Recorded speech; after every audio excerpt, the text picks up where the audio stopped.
प्रिय विद्यार्थियों, इस वीडियो में हम आपसे चर्चा करेंगे रजिया सुल्तान।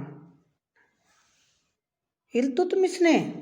अपनी मृत्यु से पूर्व अपनी योग्य पुत्री रजिया को अपना उत्तराधिकारी घोषित किया और इल्तुतमिश के प्रभाव में आकर उसके किसी भी अमीर ने उस समय तो उसका विरोध नहीं किया और रजिया को उसका उत्तराधिकारी स्वीकार कर लिया। इल्तुतमिश भी अपनी पुत्री रजिया से बेहद प्रभावित था। उसके गुणों से, उसकी प्रतिभा से, उसकी योग्यता से वो प्रभावित था और जब वो ग्वालियर अभियान पर गया था तो उसने दिल्ली का शासन प्रबंध भी अपनी पुत्री रजिया को सौंप कर गया था, जिसका उसने बखूबी अपनी योग्यता के अनुसार उसको अंजाम दिया। इसके अलावा रजिया को यथोचित धनोपार्जन, सैनिक शिक्षा, घुड़सवार, तलवारबाजी, भाले फेंकना आदि की पर्याप्त और उचित शिक्षा दी गई थी। वो इसलिए इन सभी में पारंगत थी।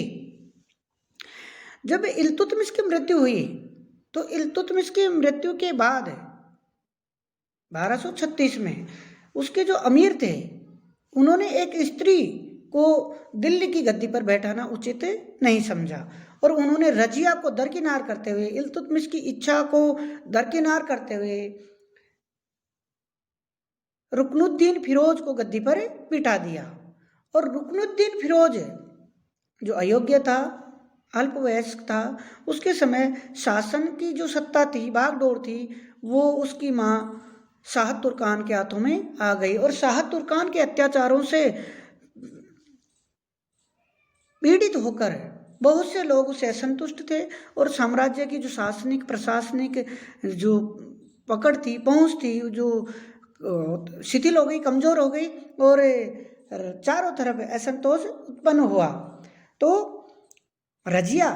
वो स्वयं में शाह तुर्कान के अत्याचारों से काफी पीड़ित थी और उसने अपने पिता द्वारा उसको घोषित उत्तराधिकारी की याद दिलाने के लिए रजिया ने एक उपाय किया और शुक्रवार के दिन जो जुम्मे की नमाज थी उस दिन वो दिल्ली में मस्जिद में हजारों लोगों की भीड़ जहाँ नमाज अदा कर रही थी वहाँ स्वयं उपस्थित हुई लाल वस्त्र पहन के और रजिया ने उन लोगों के सामने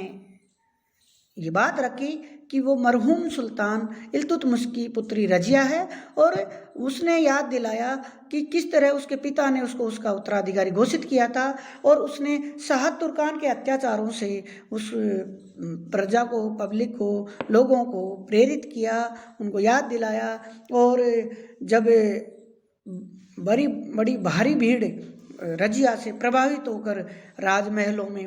घुस गई और उसने शाह तुर्कान को बंदी बना लिया और रुकनुद्दीन फिरोज था उसकी हत्या करके रजिया 6 नवंबर 1236 को दिल्ली सल्तनत की गद्दी पर बैठी। वो मध्यकालीन भारत और दिल्ली सल्तनत पर शासन करने वाली प्रथम मुस्लिम शासिका थी, महिला थी, जिसका इतिहास में अपना ही एक महत्वपूर्ण और गौरवशाली स्थान है। रजिया की बात करते हैं कि गद्दी पर बैठने के बाद तो रजिया ने सबसे पहले जो अमीर थे, जो एवाज, एतिगेन,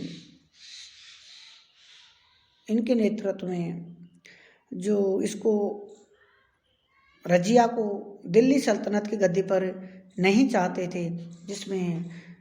पंजाब, बठिंडा, बदायूं, भिलसा आदि के जो वजीर थे, वो आदि के जो सूबेदार थे, वो रजिया के विरोध में उन्होंने जब विद्रोह किया तो रजिया ने उनके विद्रोह को कठोरता से दबा दिया। इसके बाद रजिया ने दरबार में, प्रशासन में महत्वपूर्ण परिवर्तन करते हुए जो नवीन नियुक्तियां की, जिनमें वजीर के पद पर, अमीर आखूर के पद पर, दीवाने ममालिक के पद पर, नायब के पद पर जो नई नई नियुक्तियां की, उसका उद्देश्य था जो तुर्क अमीर थे जो तुर्क सरदार थे, जो प्रशासन के महत्वपूर्ण पदों को अपने पास रखे हुए थी और उनके अहंकार, उनके घमंड को दूर करना चाहती थी, और वो अन्य मुस्लिम व्यक्तियों को भी दरबार में पद देकर एक संतुलन, एक शक्ति संतुलन स्थापित करना चाहती थी। इसके अलावा जैसे हम और बात करते हैं रजिया के शासनकाल की, तो रणथंभौर पर जो राजपूतों ने धावा बोला, राजपूतों ने आक्रमण किया, और जहाँ पर तुर्क सूबेदार था, दुर्ग रक्षक था, उसको एक संदेश भिजवा दिया कि ज़्यादा खून खराबा और विपरीत परिस्थिति होने पर दुर्ग को खाली कर दिया जाए। तो इसी प्रकार रणथंभौर पर भी राजपूतों ने अधिकार कर लिया। तो रजिया के शासनकाल में रणथंभौर मुस्लिम तुर्क सत्ता से हाथ से निकल गया। यही स्थिति हुई ग्वालियर में, ग्वालियर भी तुर्कों के हाथ से निकल गया। इसके अलावा रजिया ने सीमांत, हम बात करते हैं ख्वाजा करलोल, जो जलालुद्दीन मांगबरनी का उत्तराधिकारी था, पश्चिमोत्तर में मंगोल का वहाँ प्रभाव था और उसने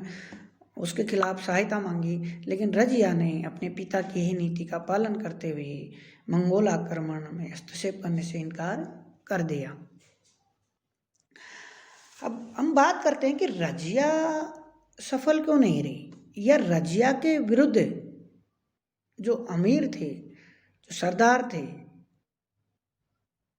वो असंतुष्ट क्यों थे, उनमें असंतोष क्यों था, और क्यों वो उसके पतन का कारण बने। इनमें हम बात करते हैं। सबसे पहले तो जो अमीर थे, जो दरबारी थे, वो अपने अपने व्यक्तिगत स्वार्थों और हितों की पूर्ति के लिए सल्तनत के और राज्य के हितों को नुकसान पहुंचाते थे।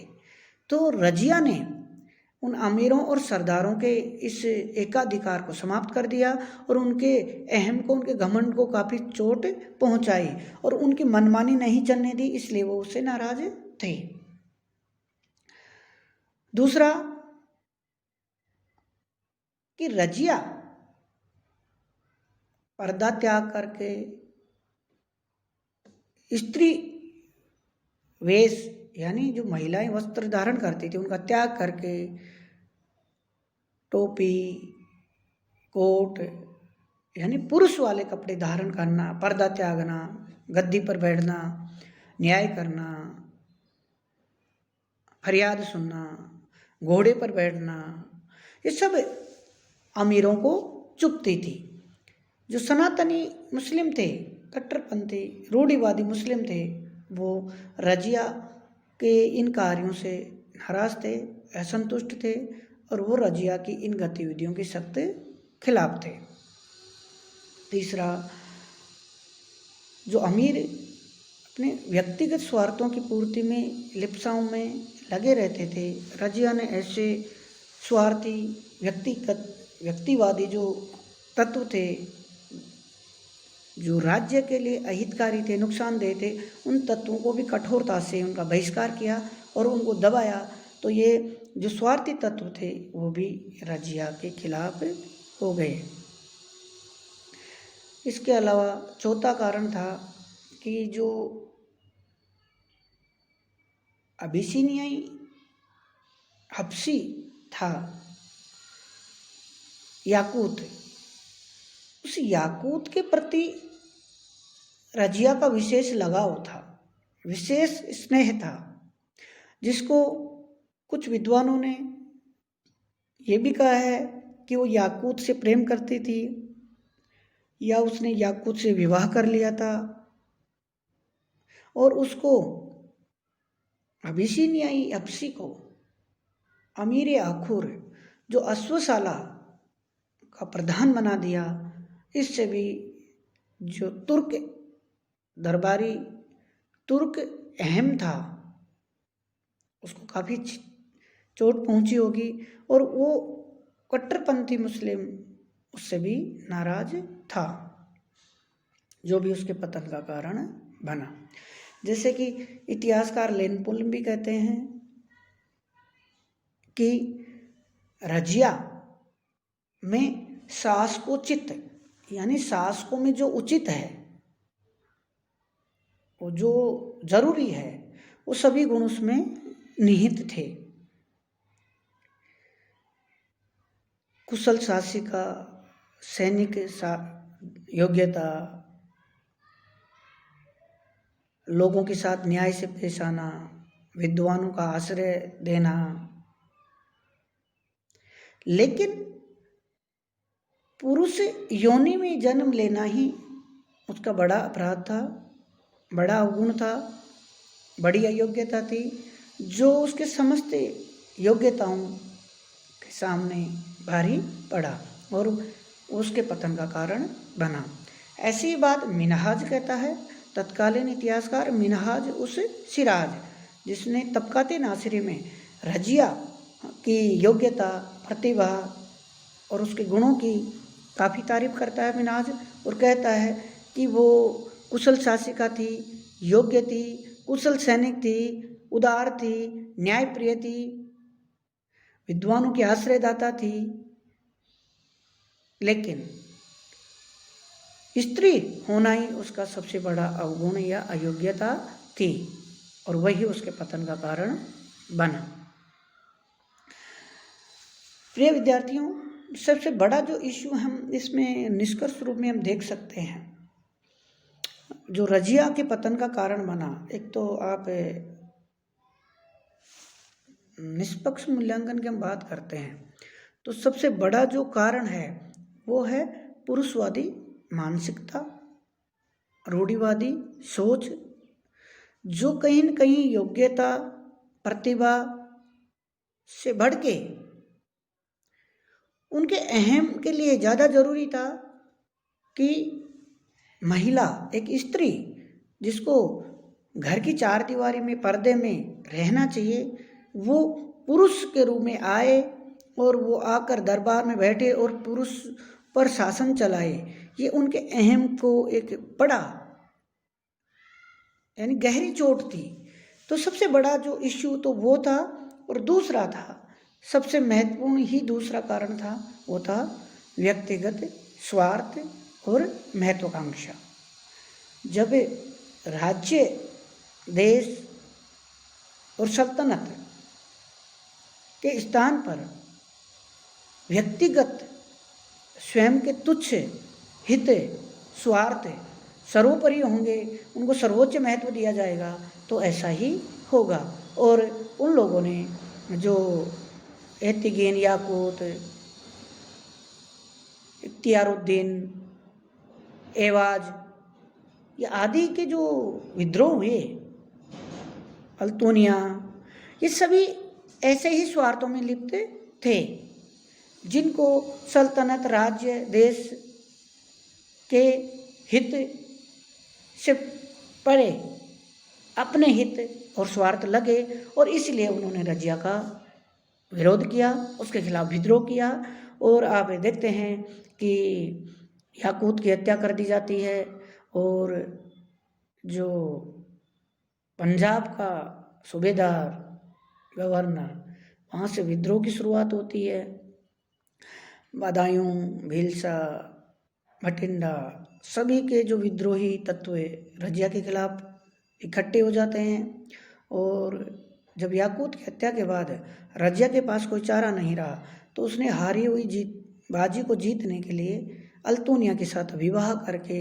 इस स्थिति को पुनः अपने नियंत्रण में लेने का प्रयास किया, लेकिन वो असफल रही। और खैतल के निकट हिंदू विद्रोहियों ने, डाकुओं ने अल्तूनिया और रजिया की हत्या कर दी। इस प्रकार 1240 ईस्वी में योग्य शासिका रजिया सुल्तान की मृत्यु हुई। और जो रजिया का शासनकाल है, जो 3.5 से 4.25 साल के मध्य हम निर्धारित करते हैं, पढ़ते हैं, वो एक महत्वपूर्ण स्त्री शक्ति, नारी शक्ति, उसकी योग्यता, उसकी प्रतिभा यह एक महत्वपूर्ण और जीता जागता उदाहरण है। धन्यवाद।